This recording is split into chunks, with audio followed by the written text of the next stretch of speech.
السلام علیکم دوستو، کیسے ہیں آپ سب؟ میں زبینہ فیاض ایک بار پھر آپ کے ساتھ میں شروع کر رہی ہوں ماہ ملکہ بائی مریم مظفر ایپیسوڈ 54۔ تو یہ رائٹر کا سیکنڈ لاسٹ ایپیسوڈ چل رہا ہے اس وقت، ایپیسوڈ نمبر 14، اور اس کے بعد صرف ایک ایپیسوڈ اور رہتا ہے، ایپیسوڈ نمبر 15۔ مجھ سے اکثر لوگ پوچھتے ہیں کہ یہ اور کتنے ایپیسوڈ باقی ہے، تو اسٹل میں ریکارڈنگ کر رہی ہوں، ریکارڈنگ ابھی فنش نہیں ہوئی ہے، اور مجھے نہیں پتہ جو لاسٹ ایپیسوڈ ہے وہ کتنے پیجز کا ہے، تو اس کے اکارڈنگ میں بھی 2-3 ویک اور ہمیں لگ سکتے ہیں، کیونکہ وہ بھی ایپیسوڈ بڑا ہی ہوگا۔ اب تک رائٹر نے سارے ایپیسوڈ ماشاءاللہ سے بڑے بڑے لکھے ہوئے ہیں، تو دیکھتے ہیں کتنے ویک جاتے ہیں اس ناول کے ساتھ میں۔ ویسے کافی انٹرسٹنگ ہے، ہر ایپیسوڈ اپنے آپ میں ایک نیا ہی ٹویسٹ لے کر آ رہا ہے، ہر ایپیسوڈ میں بہت مزہ آ رہا ہے، اور آپ سب کو کیسا لگ رہا ہے مجھے کمنٹ کر کے ضرور بتائیے گا۔ چینل کو اب تک جس نے بھی سبسکرائب نہیں کیا ہے، اور میرے چینل پر یا تو آپ نئے ہیں تو پلیز چینل کو سبسکرائب کر لیں، بیل آئیکن کو ضرور دبا دیں، ویڈیو کو لائک ضرور کیا کریں، کمنٹ ضرور کیا کریں۔ تو چلیے شروع کرتے ہیں۔ تو یہ ایپیسوڈ بھی آپ دیکھ سکتے ہیں 341 پیجز کا ہے، اور ابھی ہم 120 پیج پر ہے، اور ابھی سٹل 14 ایپیسوڈ ہی ہمارا فنش نہیں ہوا ہے، تو یہ فنش ہوگا، اس کے بعد ہم 15 سٹارٹ کریں گے، تو 3-4 ویک تو آپ پکڑ کے چلے کہ جائیں گے، اور ٹھیک ہے۔ تو چلے فی الحال اس کو سٹارٹ کرتے ہیں۔ باب منصف۔ یہ سمندر کے قریب موجود ڈھلان کا منظر تھا، خوفناک اور تیز لہریں جزیرے کی بار کو چھوتی اور پلٹ کر واپس سمندر کا حصہ بن جاتی۔ ایک نسبتاً بلند چوٹی پر موجود دبیر السازار 2 زانو ہو کر موجود تھا۔ اس فاصلے سے دور بنے قلعے کی جھلک سی نظروں میں آتی تھی۔ چوڑائی تلے بیٹھی گلجان اپنے ابتر ہوتے زخم کو جانچ رہی تھی۔ بڑھتی ہوئی سجن سے تو جیسے اس کا دل بیٹھ گیا تھا، مگر وہاں پرواہ کس سے تھی؟ ایک طرف ابیل کھڑے پانی کے چھینٹے منہ پر مار رہی تھی، جبکہ اس کی پشت سے دور بیٹھا آدمی نہ جانے کس مراقبے میں مشغول تھا۔ دل مارتے اور آنسو پیتے اس نے بڑی خواہش کی کہ کاش کوئی اس کے غموں پر مرہم رکھنے والا بھی ہوتا۔ جزیرے کا موسم بھی عجیب رنگین مزاج تھا، کسی کونے میں جاؤ تو دھندلی فضائیں جو اگلے کونا بینا کر دیتی، کہیں جاؤ تو اتنی حبس اور گھٹن کہ دم گھٹ جائے، اور پھر کہیں تو اتنی ہریالی تھی لگتا تھا کائنات کا ہر پھول بس تمہیں اسی علاقے میں ملے گا۔ جزیرے کے یہ کونے چونکہ ساحل سے قریب ترین تھا، تبھی یہاں کی ہوا خوشگوار اور ماحول تر و تازہ تھا، برعکس ان کے ملون تاثرات کے۔ یہ کیسے ملا؟ سنسناتی ہواؤں کی ہمواریت دبیر السازار کے غیر دلچسپ لہجے نے زائل کی۔ گل نے سر اٹھا کر اس کے یہ کو دیکھنا چاہا۔ مجال ہے جو وہ 2-3 لفظ اوپر نیچے بول دے۔ دبیر کے ہاتھ میں اپنا چاقو دیکھ کر بھی اس کی بیزار شکل بے اثر رہی۔ سر فاتر نے دیا تھا جب ہم قلعے سے نکل رہے تھے، کہا تھا تمہاری حفاظت کے کام آئے گا۔ چاقو کو آنکھوں کے سامنے کرتے دبیر نے اندر بنتا اپنے چہرے کا عکس دیکھا۔ جس آدمی سے معافی مانگتے تمہیں شرم آتی ہے، اس سے پھر حفاظتی اوزار لیتے شرم کدھر جاتی ہے؟ گل جان جھیپ گئی، انا کے بنائے محل میں خود ہی غیر آرامدہ ہوئی۔ ناک چڑھاتے وہ جارحانہ انداز میں پلٹی۔ خود تو جیسے تم بہت پاسدار ہو، مسئلے پر بیٹھ جاؤ تو اٹھتے نہیں ہو، مسئلے پر بیٹھ جاؤ تو اٹھتے نہیں ہو، گلی سے گزرو تو ہر فقیر کی جھولی بھر کے جاتے ہو، پھر تمہیں میری معافی مانگنے یا نہ مانگنے سے اتنا مسئلہ کیوں ہے؟ جواباً بھورے چگے نشین کچھ پل اسے دیکھتا رہا، اور پھر بنا جواب دیے یا پھر جواب کے قابل نہ سمجھ کر جھکی گردن پھیر لی۔ اب تو اس کا پارا محل کی سیڑھی ٹاپ کر چھت پر پہنچ گیا۔ آستین چڑھاتے وہ کھڑی تو یوں ہوئی جیسے ابھی 4 بندے گرا دے گی۔ ایک بات پوچھوں؟ نہ پوچھو، دبیر نے اس قدر جلدی میں کہا۔ وہ جو لڑنے والی تھی ساری لڑائی بھول کر ہکا بکا رہ گئی۔ یہ کیفیت زیادہ دیر تک برقرار نہ رہ سکی، اور اس سے پہلے کہ وہ بال نوچتی اس کے اور دبیر پر چیخ پڑی۔ تم وہاں کیسے آئے تھے؟ تمہیں کیسے معلوم ہوا کہ میرے اور ابیل کے پیچھے کوئی تعاقب کار ہے؟ لمبی بات کرنا خبردار۔ جو تم نے 2 یا 3 لفظ کے بعد فل سٹاپ لگایا، میں قسم کھا کر کہتی ہوں دبیر، تمہیں اسی بلندی سے سمندر میں دھکا دے دوں گی۔ وہ تو جیسے اس پیشکش کے لیے تیار تھا، جھٹ سے اس کے سامنے یوں آ کر کھڑا ہوا کہ ابھی گل ذرا سا ٹوکا دے اور ادھر وہ سمندری جانوروں کا منوسلوا بن جائے۔ خراش زدہ اینک کے پار نظر آتی آنکھوں میں غصے سے زیادہ حیرانی تھی، رگوں میں دوڑتا خون ٹھاٹے مار رہا تھا کہ ہاں آج سارا اشتعال نکال دو۔ دماغ البتہ نکیل ڈالے ہوئے تھا کہ جواب پالو، پھر بھلے رسیوں سے باندھ کر پانی میں اچھال دینا۔ بیلا بلادر، مصیبت ہی مصیبت، سر پیٹتے وہ آگے پیچھے جھولتے، نہ جانے مادری زبان میں اونچا اونچا کیا بڑبڑا رہی تھی۔ دبیر السازار اگر اس کے بیٹھ جانے سے مایوس ہوا تھا تو یہ بات اس نے قطعاً ظاہر نہ ہونے دی۔ خود کو تقریباً غسل دلوا کر ابیل اب اسی پانی کے کنارے بیٹھی سوچ میں غرق تھی۔ اس کی تو جیسے دنیا پلٹ نہیں بٹ گئی تھی۔ متوازی دنیاؤں نے اس کا بھی ذہنی توازن ہلا کر رکھ دیا تھا۔ بنا کچھ کہے دبیر اب چوٹی سے پشت جوڑے دور نیلگو پانی پر ٹھہرتی کرنوں کا جلوہ دیکھنے لگا۔ اگر یہ منظر رات کے وقت ہوتا تو یقیناً زیادہ دلکش لگتا۔ یہ دبیر کا مشورہ تھا۔ تم مرنا کیوں چاہتے ہو؟ خودکشی کیوں کرنے والے تھے؟ پہلی ملاقات میں پوچھے سوال کو وہ ایک بار پھر دہرا رہی تھی۔ تم مرنے کیوں نہیں دیتی؟ تم نے مجھے کیوں بچایا؟ پہلی ملاقات میں کہے اپنے سوال کا جواب وہ ایک بار پھر طلب کر رہا تھا۔ گل نے سر اٹھا کر آفتاب کی پھیلتی روشنی کو دیکھا۔ اس کی خفگی بھی سورج کی کرنوں تلے رفتہ رفتہ ختم ہو رہی تھی۔ جینے کو اتنا کچھ ہے، پھر تمہیں آخر مرنا ہی کیوں ہے؟ آنکھیں بند کرتے اس نے زندگی سے بھرپور سانس خود میں اتاری۔ جینے کو کچھ ہے ہی تو نہیں، تبھی تو مرنا ہے۔ سینے پر بازو باندھے دبیر بھی آنکھیں چھوٹی کیے دور افق کی خوبصورتی کو دیکھ رہا تھا۔ جس نے کبھی کوشش ہی نہ کی ہو وہ بھلا یہ کیسے کہہ سکتا ہے کہ زندگی میں کچھ رکھا نہیں؟ سفید چہرے پر بنتے سنہری سائے تلے اس کی مسکراہٹ نمودار ہوئی۔ جس کو صرف خسارے ملے ہو وہ کیسے کہہ سکتی ہے زندگی میں کچھ رکھا ہے؟ دبیر نے چہرہ جھکاتے دور بیٹھی لڑکی سے پوچھا۔ خسارے خالی ہاتھ رہ جانے سے بہتر ہے مسٹری مین۔ تازہ ہوا میں سانس لیتے وہ ہنستی۔ 3 ماہ پہلے کی گلجان ہوتی تو دبیر کے ساتھ مل کر زندگی کی مشکلات اور اپنے مسائل پر شکوے کرتی۔ آج کی گلجان قناعت کرنا سیکھ رہی تھی۔ اندھیرے کے سائے میں کھڑا آدمی کچھ لمحات تک سورج کے سائے میں بیٹھی لڑکی کو بے دریغ ہو کر دیکھتا رہا۔ وہ پرسکون اور مطمئن تھی۔ یوں لگتا تھا زندگی اس پر مہربان ہے۔ تمہاری آنکھ کے قریب یہ نشان کیسے بنا؟ آنکھیں بند اور عام سا لہجہ۔ اس کا اشارہ دبیر کے چہرے پر بنے لمبے سلائی کے نشان کی جانب تھا۔ خنجر لگا تھا۔ گل کے سارے خوشگوار اتوار کا ستیہ ناس ہوا۔ اف دبیر، کبھی تو پوری بات ایک جملے میں بول لیا کرو، بنا پیٹرول کی گاڑی جیسے تمہاری زبان بھی بریک پر بریک ماری جاتی ہے۔ بہت سال پہلے کچھ بھتہ خوروں سے لڑائی ہو گئی تھی۔ انہوں نے چہرے پر وار کیا۔ مافیا کا مسئلہ تھا، تبھی ایک نجی کلینک میں علاج کروایا اور وہاں کے اناڑی ڈاکٹر نے تمہارے چہرے کا بیڑا غرق کر دیا۔ تابیداری سے ساری کہانی میں گل نے خلل ڈالا اور اچھا ہی تھا ڈال دیا، ورنہ وہ 4 کاروباری دنوں میں 4 جملے مکمل کرتا۔ دبیر کی عاجزی پر عاجز آتے اس نے سر دائیں بائیں ہلایا۔ اور اس سب کے باوجود بھی تم نشہ کرنے سے باز نہیں آئے؟ دبیر کی نظر اس کے زخمی ہوئے پاؤں تک گئی۔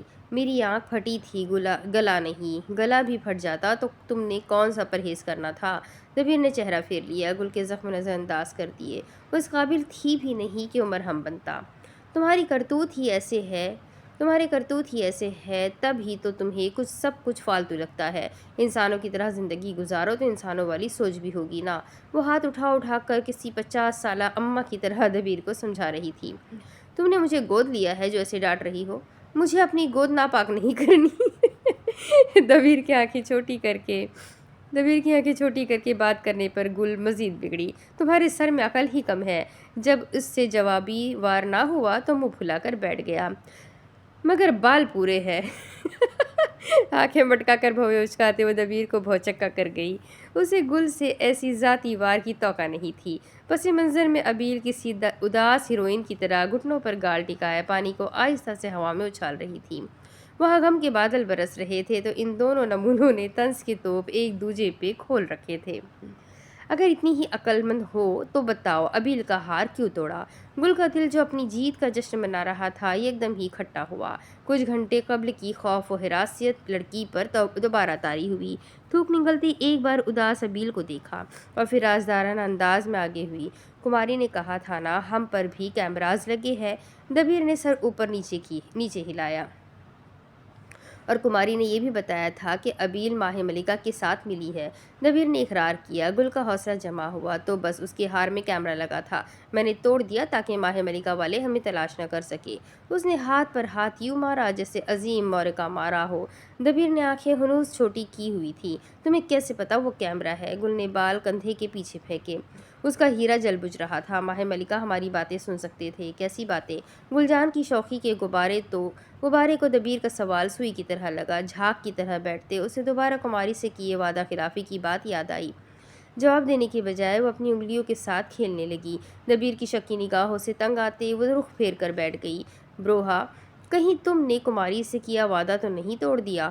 آسمان زمین سے آ لگا اور گلجان بیچ میں دب کر رہ گئی۔ سورج کی موجودگی ناگوار بنی، سمندر کی لہروں کا شور سردرد بنا اور گلجان منہ اور آنکھیں کھولے پتھر کی مورت بن گئی۔ کیا دبیر ذہن خواہ بن گیا تھا؟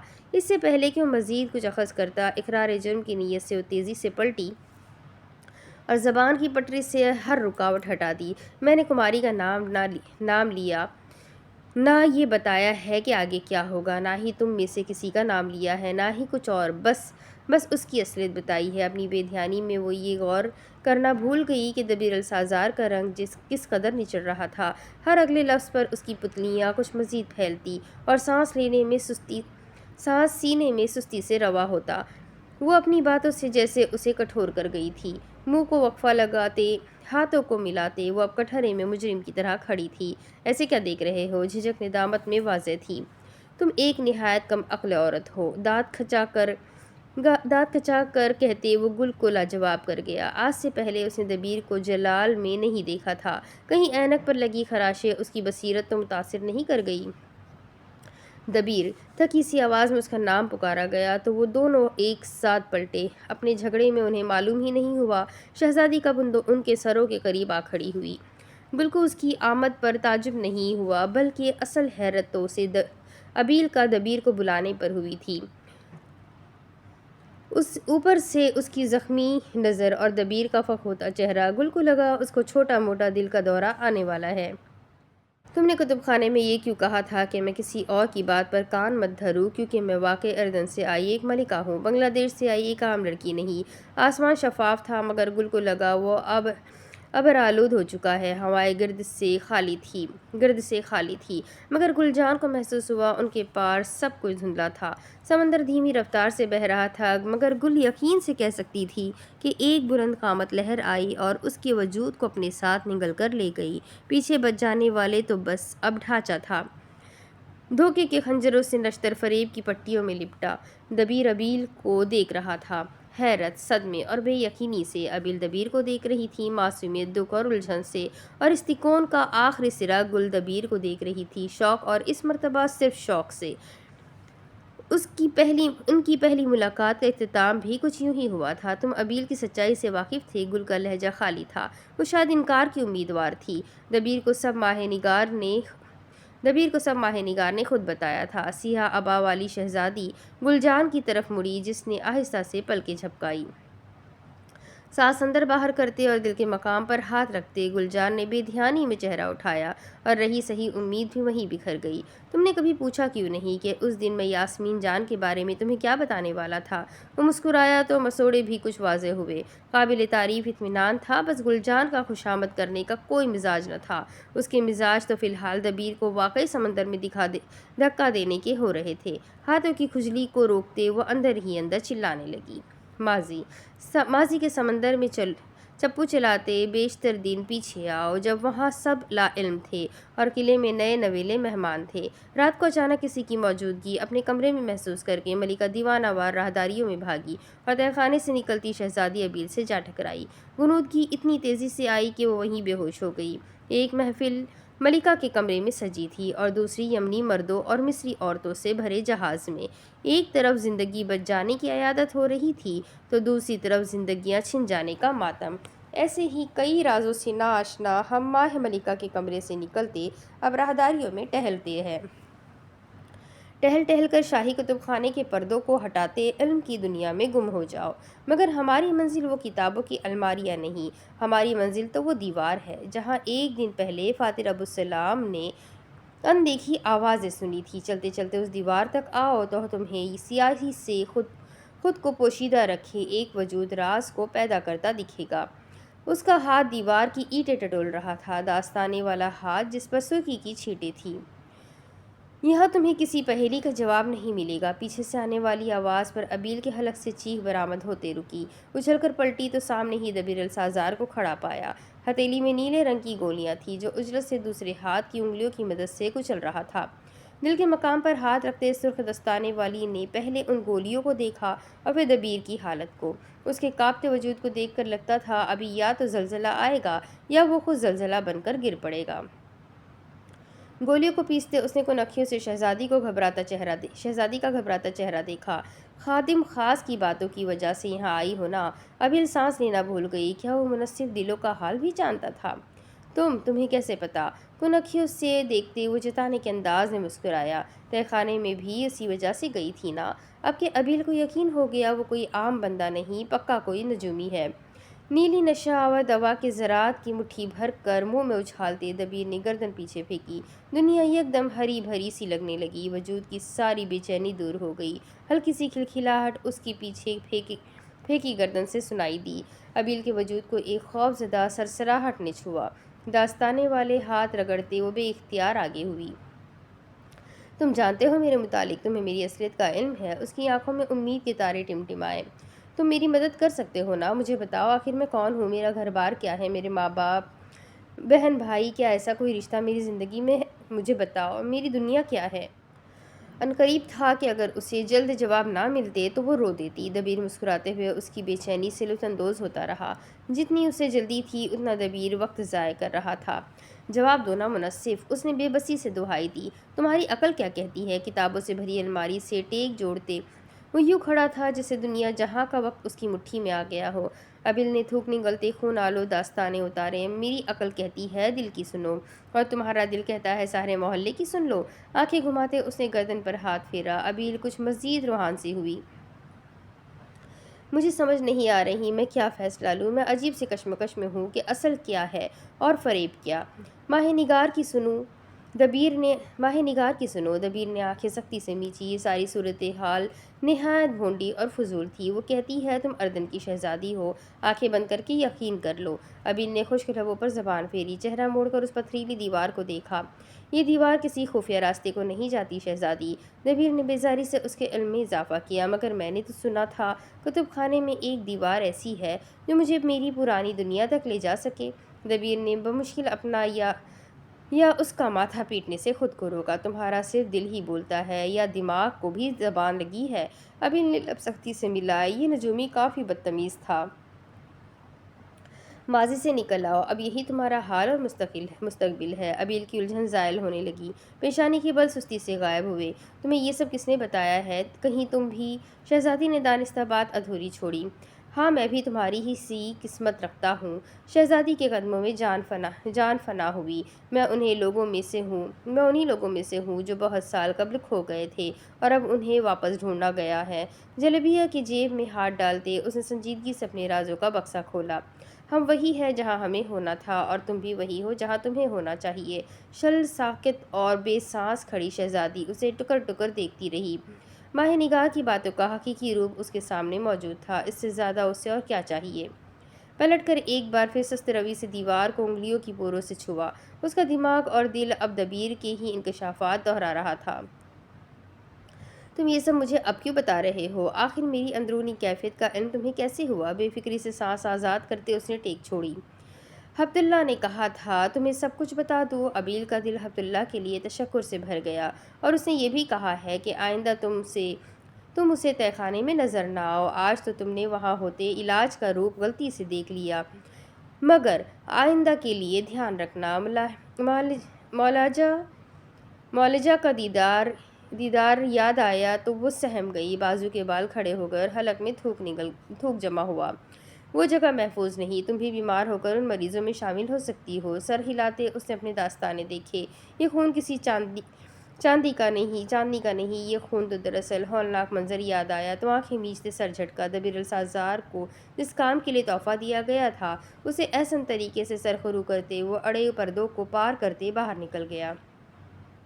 پیچھے کھڑا وہ چوگا نشین کچھ پل تو اپنے ہاتھوں کو دیکھتا رہا اور پھر انہیں پہلو میں بے دم ہو کر گرا دیا۔ کچھ دیر وہیں رہنے کے بعد یکدم ہی سیاہی کا حصہ بنا اور غائب ہو گیا۔ کہیں باتیں پوشیدہ رہ گئی۔ کتب خانے میں انسانی نفس بس ایک ہیولے تک محدود رہا۔ سلطنت ماہ ملکہ نے ایک اور راز کو خود میں ڈھانپ لیا۔ ماضی کی دھول اڑاتی کتاب کو بند کر کے الماری کے کسی ایسے خانے میں چھپا دوں جہاں بھولے سے بھی کسی راہ گزر کی نظر نہ پڑ سکے، اور اب کتب خانے کا چکر کاٹ کے حال میں لوٹ آؤ۔ سبز زرد خشک گھاس، صاف آسمان اور پتھروں سے ٹکراتا گہرا سیال جس کی سطح پر سے بگلے پیر نم کے ہوا کی بلندیوں سے جا باتیں کرتی۔ قدرے ڈوبتا سورج اپنی آب و تاب کے جھلمل سائے کھلے میدان میں پھیلاتے ہوئے ان کے قافلے کو لپیٹ میں لیے ہوئے تھا۔ 16-17 عورتیں اور 5-6 مردوں کی تعداد پر مشتمل ان کا گروہ فی الحال خطرے میں تھا۔ جتنی کثیر تعداد اتنے حملے کی زیادہ توقعات۔ فاتح تن پر صاف لباس پہنے ان سب سے کچھ الگ ہوا بیٹھا تھا۔ کپڑے میں لپٹی زخمی ٹانگ کو اٹھانے کی سعی میں اس کے لبوں سے ہلکی سسکی سے ادا ہوئی۔ زیادہ ہلو جلو مت۔ تنبیہ پر سر اٹھاتے اسے المیرا اپنے پاس آتی دکھی۔ اس کا سبز لباس آنکھوں کے رنگ سے میل کھاتا تھا۔ فاتح نے ٹانگ کو سیدھا لٹاتے گردن ایک طرف لڑکا دی۔ دوسرے کونے میں بیٹھا نجف ابھی بھی ہراساں نظریں فاتح کے چہرے پر جمائے تھا۔ یہ کھاؤ۔ المیرا نے کٹے پھل ایک کپڑے پر رکھتے اس کے نزدیک رکھے۔ تھوڑی جان بناؤ، تمہارا اچھا خاصا خون ضائع ہوا ہے۔ فاتح نے چہرہ کچھ مزید پھیر لیا۔ ساتھ گھٹنوں کے بل بیٹھی المیرا کی حوصلہ افزا مسکراہٹ پھیکی ہوئی۔ فاتح ابھی ہم نے لمبا سفر طے کرنا ہے۔ یہ کھاؤ تاکہ تم بیچ میں کہیں بے ہوش نہ ہو جاؤ، اور ویسے بھی تم جیسے لمبے کھمبے آدمی کو سنبھالنا بھی بڑا کٹھن کام ہے۔ گھنٹہ پہلے کی اپنی محنت اس سے بھولی نہیں تھی۔ بیچارے اس کے پہلوان جیسے کندھے۔ مرد پھر بھی اداس دوشیزہ کی طرح منہ لٹکائے کھانے سے ناراض رہا۔ المیرا نے تھک کر گہری سانس لی اور اٹھ کھڑی ہوئی۔ کچھ دیر بعد سماج سے ٹکراتے اعتراف کو فاتح نظر انداز نہ کر سکا۔ ایک عورت ہمارے مجمع سے بھی مری ہے۔ فاتح کی گردن دفتن سیدھی ہوئی، کچھ حیران اور کچھ الجھا سا۔ وہ کندھے کے پار بیٹھی المیرا کا نیم رخ دیکھ سکتا تھا۔ میری آنکھوں کے سامنے، میرے ہاتھوں سے نہایت قریب۔ میں اس کو بچانے والی تھی جب ٹہنی ٹوٹی اور وہ موت کے خوف سے ہی مر گئی۔ اختتام میں وہ ہنس دی۔ ہے نا عجیب بات، مرنے کے ڈر سے ہی مر گئی۔ ہلکا ہلکا ہنستے اس کے کندھے بھی ساتھ ہلے تھے۔ لبوں پر ہاتھ رکھتے وہ اپنی کھپتی حالت کو روکنے کی ناکام کوشش کرتی رہی۔ فاتح کا دماغ تو گھوڑے کی طرح دوڑ رہا تھا، البتہ تاثرات ایک دم سلیٹ کی مانند خالی تھے۔ تم موت کو نہیں روک سکتے فاتح اسلام۔ ان تمام آدمیوں کے مر جانے کے پیچھے تمہارا کوئی قصور نہیں۔ وہ عالم تھی، ساحرہ تھی، یا پھر ذہن خواہ جو فاتح کی اداسی کی وجہ جان گئی۔ المیرا کے نیم رخ کو دیکھتے وہ بنا کہے سنتا گیا۔ تم جتنا کر سکتے تھے تم نے اتنا کیا۔ آگے تقدیر کے فیصلوں کو تم ٹال نہیں سکتے۔ المیرا نے چہرہ پھیر کر فاتح کو دیکھا۔ فاتح نے اتنی ہی تیزی سے آنکھیں چھپاتے خود کا رخ موڑ لیا۔ المیرا آسودگی سے ہی مسکرا دی۔ اطمینان ہو چکا تھا کہ کچھ وقت کے بعد ہی صحیح مگر وہ اپنے احساس جرم سے نکل آئے گا۔ لفظوں کی مہارت میں وہ المیرا سے آج بھی پیچھے ہے۔ اور وہی ہوا، ساتھ رکھے پھلوں کی مہک جو ہی نتنوں سے ٹکرائی فاتح کے معدے میں مروڑ اٹھے۔ انسان جتنا بھی الجھا کیوں نہ ہو، بھوک کو نظر انداز کر دینا ناممکن ہے۔ مرد کو رغبت سے کھاتا دیکھتے وہ خاموش رہی۔ کندھا مضبوط لکڑی سے جوڑا اور اب وہ اس کے پیچھے ہی صحیح مگر مقابل رخ پر بیٹھی تھی۔ میں تمہارے والد سے ملی تھی۔ فاتح کے چلتے ہاتھ تھم گئے، انجیر چباتے دانت بھی رک گئے۔ پلکوں کے نیچے سے سامنے رکھے بچ جانے والی غذا کو دیکھا اور پھر منہ میں رکھ کر نگلتے اس نے لب ہاتھ کی پشت سے صاف کیے، انکشاف سراسر نظر انداز کیا۔ جب میں پہلی مرتبہ مصر آئی تب میرے ساتھ دھوکہ ہوتے رہ گیا۔ وہی لوکل پرانی اسکیم، فرنگیوں کی لوٹ مار کرنا اور پھر ان کو ایئرپورٹ پر بے یار و مددگار چھوڑ دینا۔ تب انہوں نے میری مدد کرنا چاہی تھی۔ کیا تاریخ تھی؟ سوال بے اختیار تھا۔ المیرا جو ٹھہر ٹھہر کر بول رہی تھی اچانک سے رک گئی۔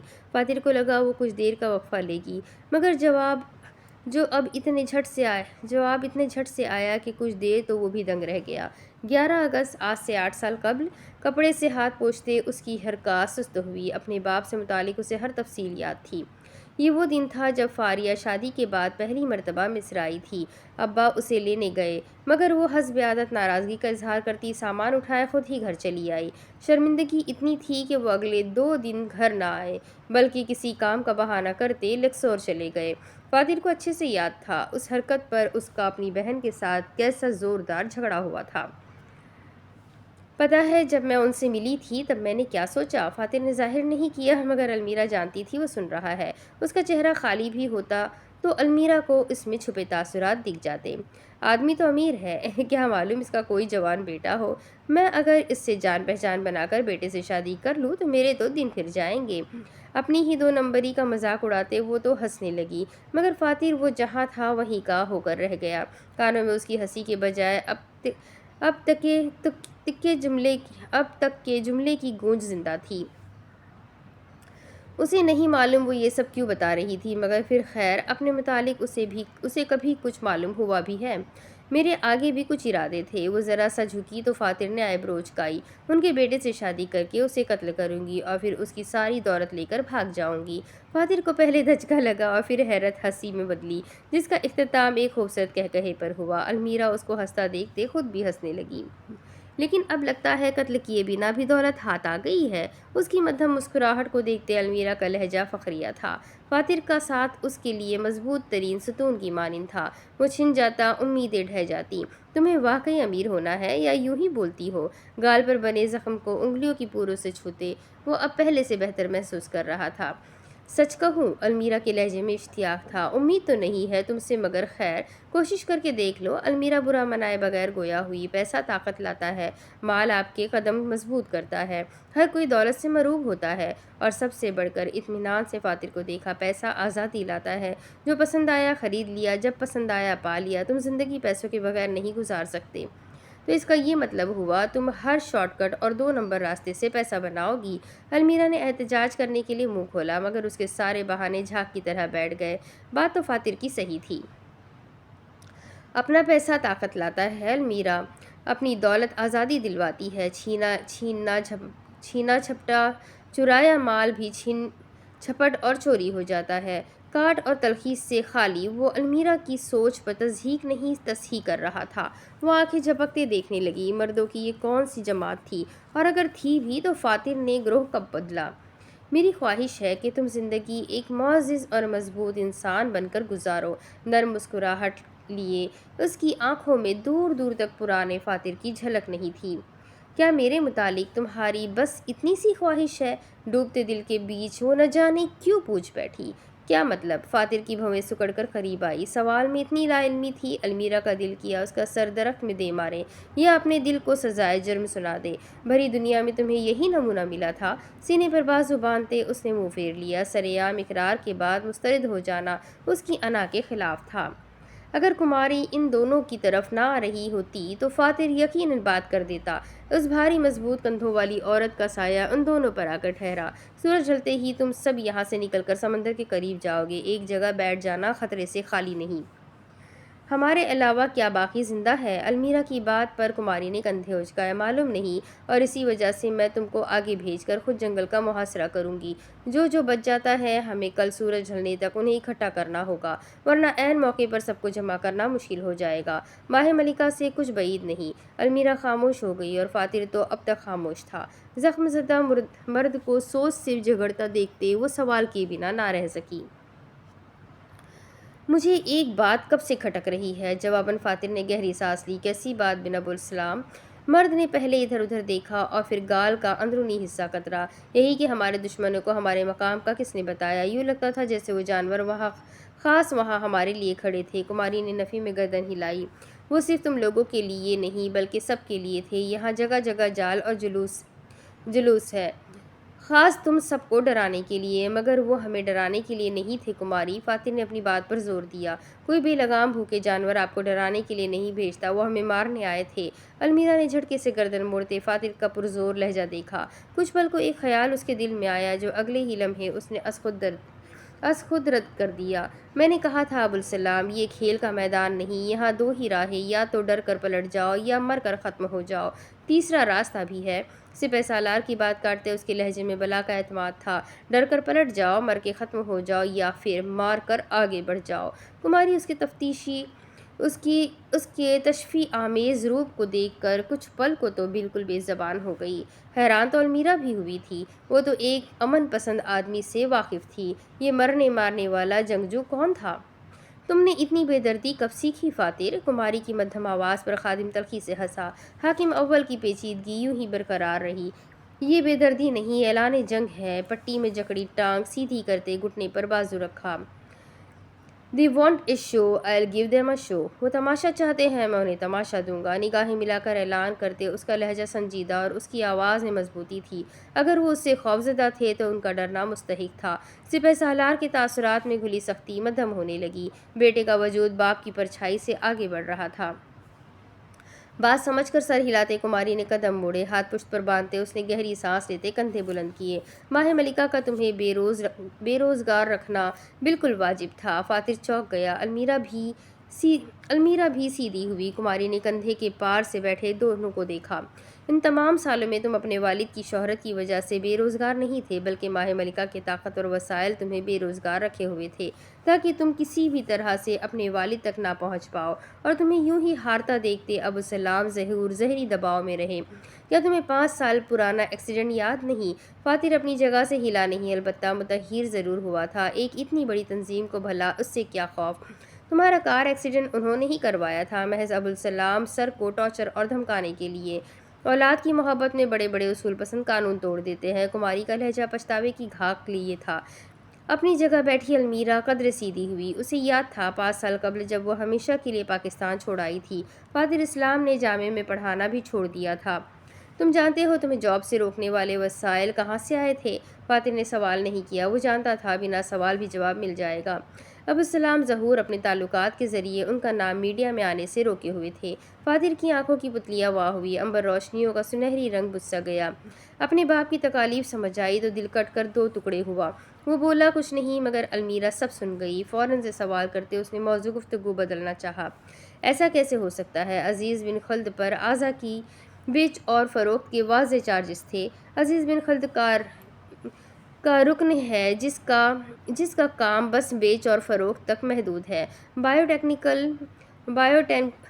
ٹیکنیکل فرم کا اس سے کوئی واسطہ نہیں۔ فاتر نے ایک خاموش نظر سب پر ڈالی، ہر چہرہ تجسس سے ان کی ہی جانب دیکھ رہا تھا۔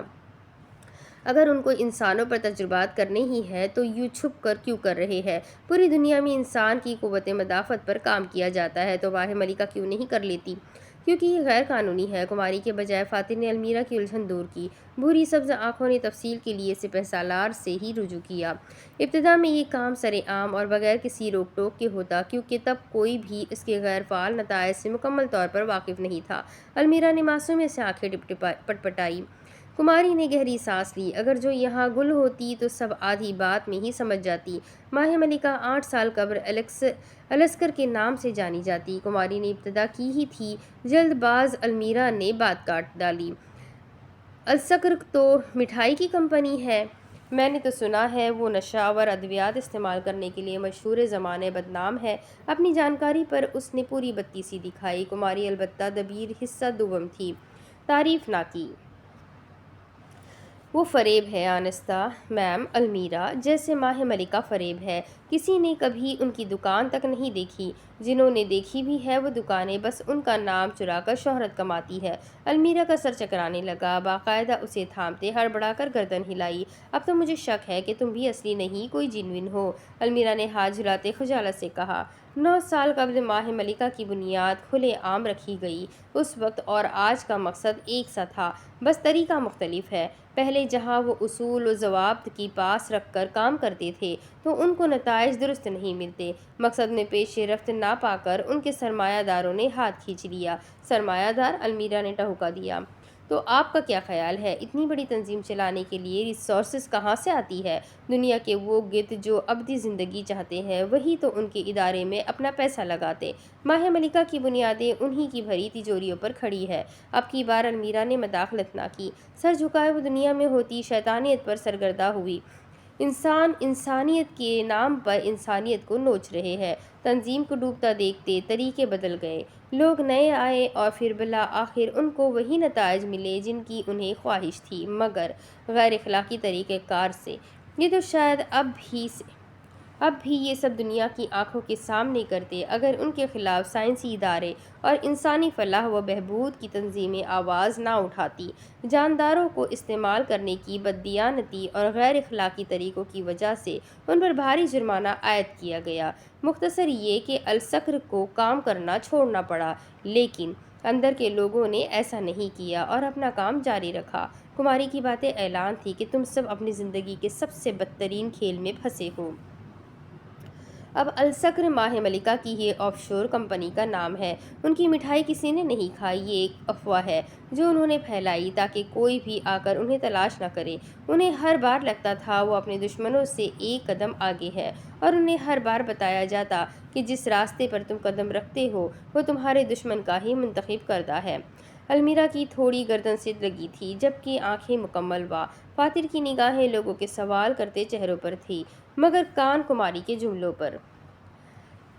اب سوچ لو کہ تم سب نے بھاگنا ہے یا لڑنا ہے۔ آگ اور آب کے درمیان انہیں تنہا چھوڑتے وہ مخبر منظر سے ہٹ گئی۔ پیچھے بیٹھے دونوں میں سے ایک آگ کی مانند جھلس رہی تھی تو دوسرا آب کی مانند ٹھنڈا تھا۔ نہ جانے گل اور دبیر کس حالت میں ہوں گے۔ المیرا کا اتنا کہنا ہی تھا کہ آب کے روپ میں دھرا شخص بھی شعلہ جوالا ہو گیا۔ دبیر کا نام سنتے ہی جو تاثر اس کے چہرے پر آیا تھا، اگر المیرا دیکھ لیتی تو معاملے کی جڑ تک جائے بنا اسے ہٹنے نہ دیتی۔ باب محافظ۔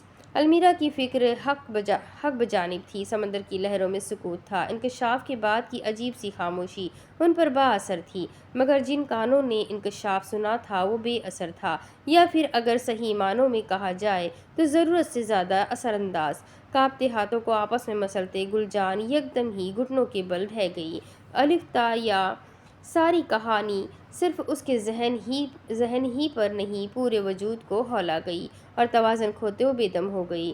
ہاتھ یکبستہ ٹوٹی اینک کے پار، آنکھیں بے یقینی سے پھٹی ہوئی، پپڑی زدہ ہونٹ مزید سفید، اور گل جان کے دل پر پڑا بوجھ برداشت سے باہر ہو گیا۔ ہاتھ زمین پر رکھتے سر ہاتھوں میں گراتے اس کی آنکھیں زار و قطار بہنے لگی۔ حلق سے نکلتی سوگوار یہ دل دہلا دینے والی تھی۔ بلک بلک کر روتے وہ اپنی بچی کچی توانائی بھی آنسوؤں کے ذریعے بہانے لگی۔ تم نے سوچا کیوں نہیں کہ آخر مجھے پیسنجر ریکارڈ کیسے دیا گیا؟ دبیر کی تشویش آمیز بات اسے اپنی پشت پر سنائی دی، مگر وہاں پرواہ کسے تھی؟ یہ تم نے چرائی کیسے ہے؟ کمرے میں گیا اٹھا لی۔ میں نے تمہیں مجھ سے دور رہنے کا بھی کہا تھا۔ ایک اور جرم، کچھ اور حلق پھاڑ آنسو۔ کوشش کیا کرو میرے سامنے مت آؤ، ورنہ میں اپنے حسد میں کسی دن تمہاری آنکھیں نکال لوں گا۔ یہ بھی کہا تھا کہ ماہ ملکہ کے معاملات میں نہ آؤ، سینڈی کے قتل سے دور رہو۔ پیشانی مسلتے آنسو فرش کی مٹی میں جذب ہوئے۔ وہ کوسے بھی تو کسے؟ اس قتل کی مانیٹرنگ ہو رہی ہے، تم لوگ دور رہو۔ مگر تم اس کے باوجود بھی میرے ایک بلاوے پر بھاگم بھاگ چلی آئی۔ ان تمام انتباہ کو انسنی کرتے تم نے اپنی موت کے لیے گھڑا خود کھودا۔ گل نے سر پیٹا، مگر اب ماضی کے فیصلے کون پلٹ سکتا تھا؟ اس کے ہاتھ مٹی سے بھر چکے تھے، لباس الگ گدلا ہو گیا اور موچھ والا پاؤں یقیناً اس کے وزن تلے بے حال ہو رہا تھا۔ دبیر خاموش قدم اٹھاتا عین اس کے سامنے آ رکا۔ شہزادی ابیل پیچھے کھڑی اپنے بے حجاب ہوئے رازوں کو سلجھا رہی تھی۔ مجھے تم سے کوئی واسطہ نہیں بروہا، میرا کسی سے کوئی لینا دینا نہیں۔ ایک گھٹنے کے بل بیٹھتے وہ قطرہ قطرہ زہر انڈیل رہا تھا۔ میری ساری وفائیں ماہ ملکہ کے ساتھ مشروط ہے۔ انہوں نے کہا ان تینوں کو ایک جگہ جمع کر لو، میں نے وہی کیا۔ انہوں نے کہا تمہیں وہ جھوٹی پیسنجر لسٹ دوں، میں نے دے دی۔ گل لمبے لمبے سانس لیتی اس کے آخری جملے پر ٹھہر گئی، گال کو ہاتھوں سے چھپاتے ہوئے وحشت ناک نظریں اٹھاتے دبیر کی کرخت نگاہوں سے ملا کر رہ گئی۔ نہ مرد کی آنکھوں میں رحم اترا، نہ گل کی نظروں کو اطمینان ملا۔ تمہیں ایک لمحے کو بھی میرا خیال نہ آیا؟ تم اتنا عرصہ ہماری آنکھوں میں دھول جھونکتے رہے۔ دبیر نے بیزار بھری ہنکار بڑھتے گردن پیچھے کی۔ بڑھتے گردن پیچھے گرا دی۔ ہمارے ساتھ بیٹھ کر تم ماہ ملکہ کے خلاف منصوبہ بندی کرتے تھے، جبکہ در حقیقت تم ان کے کارکن تھے، تم ان کے جاسوس تھے جو ہمارا دوست بنا۔ ہوش کے ناخن لو عورت، میں کب تمہارا دوست تھا؟ گل کی غمگین آنکھوں سے 2-3 آنسو مزید پھسلے۔ نہ میں نے کبھی دوستی کا ہاتھ بڑھایا، نہ خیر خواہی کا وعدہ کیا، نہ ساتھ نبھانے کی قسمیں کھائی۔ اگر تم اپنا چشمہ صاف کرتے، آنکھیں کھول کر دیکھتی تو تمہیں یاد ہوتا میں دبیر السازار کسی بھی موڑ پر، کسی بھی مشکل میں تم سب کے ساتھ نہیں کھڑا تھا۔ گل کے لب الفاظ کی ادائیگی کے لیے پھڑپھڑائے، مگر وہ دفع کرے بھی تو کس بنیاد پر؟ دبیر کا حرف سچ تھا، وہ کبھی ان کے ساتھ تھا ہی نہیں، اور جہاں تھا وہاں ہمیشہ ان کے ارادے ناکام ہی ہوتے تھے۔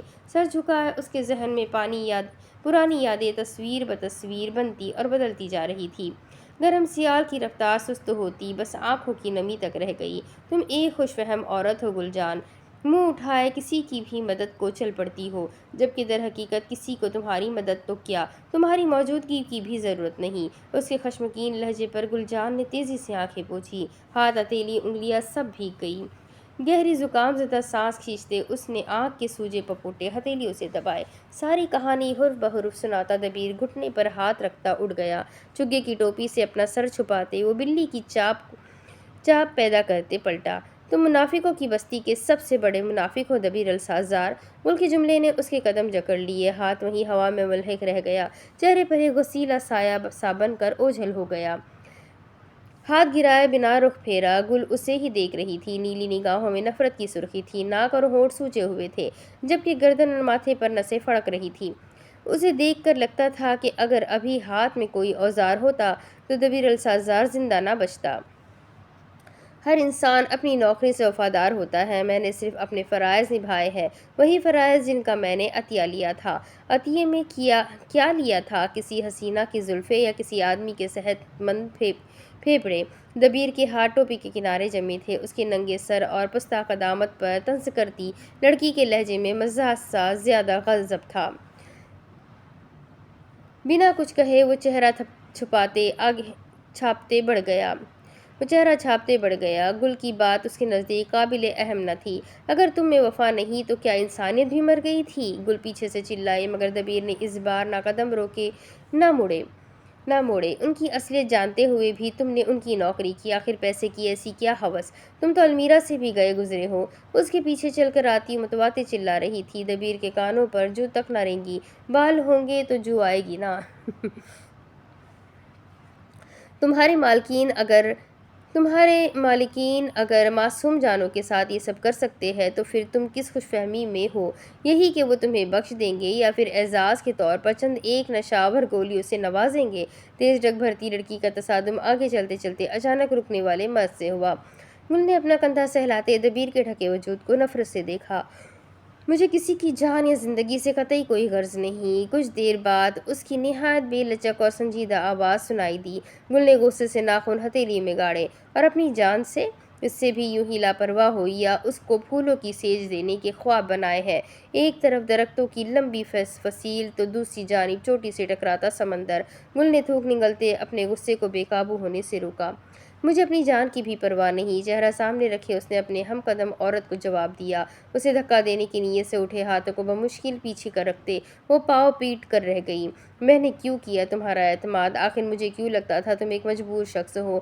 خود کو ہی کوستے اس کی آواز میں ملال طیشر کر راحت تھی۔ میری چھٹی حس مجھے خبردار کرتی رہی، مگر میں نے اس کی ایک نہ سنی۔ کاش میں تمہیں مرنے سے نہ روکتی، کاش تم مر جاتے دبیر، خدا کرے تم مر جاؤ۔ ہاپ کر کہتے اس کا صبر کا دامن دوبارہ ہاتھ سے چھوٹا اور وہ پھوٹ کر رو دی۔ رونے کے درمیان اس سے جملے بھی بمشکل بن رہے تھے۔ دبیر نے ماضی کی کتاب پہلے صفحے سے کھولی تھی۔ اس کا ماہ ملکہ آنا، گل کو وہاں دیکھ کر حیران ہو جانا، کوشش کرنا کہ وہ سب ہر چیز سے دور رہے، مگر وہ کوشش ناکام ہوتا دیکھتے ماہ ملکہ کا کہاں ماننا، اس بات سے بے خبر ہونا کہ ان کی اصلیت اعضا کی بیچ و فروخت سے بہت بڑھ کر ہے۔ مگر جب اس بات کا علم ہوا تو پانی سر پر سے گزر چکا تھا۔ کہانی کے اہم حصوں میں اس نے فاتر اور المیرا کے متعلق ملنے والے احکام کا ذکر کرنا بھی نہایت اہم سمجھا، جس پر گل نے ایک ہی سوال پوچھا، تو کیا تم کو مجھے بھی مارنے کا حکم ملا ہے؟ جس کے جواب میں بے فکری سے کندھے اچکاتے دبیر نے اضافہ کیا کہ فی الحال تو نہیں، جبکہ میرا ماننا ہے سب سے پہلے تمہاری